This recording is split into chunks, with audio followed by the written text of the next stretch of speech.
जैसा कि बता दें दोस्तों, पवन सिंह का एक और सॉन्ग का टीजर आ चुका है प्रोग्राम सॉन्ग का, जो कल शाम का टीजर रिलीज हुआ है 20 तारीख के 6 बजे शाम में। प्रभु राम का टीजर आउट किया गया पवन सिंह के चैनल माँ अम्बा फिल्म्स भक्ति के चैनल से।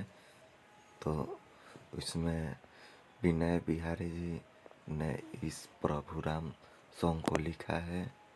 इसके म्यूजिक डायरेक्टर हैं मधुकर आनंद जी, और डायरेक्टर की बात करें तो वेंकट महेश है।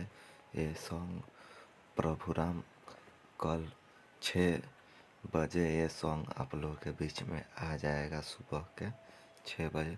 तो आप सब माँ अम्मा फिल्म्स पे जाके ये प्रभु राम सॉन्ग को देख सकते हैं।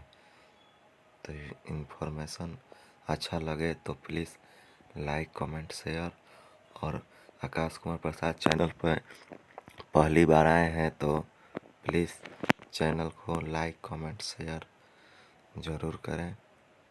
एंड वीडियो देखने के लिए धन्यवाद।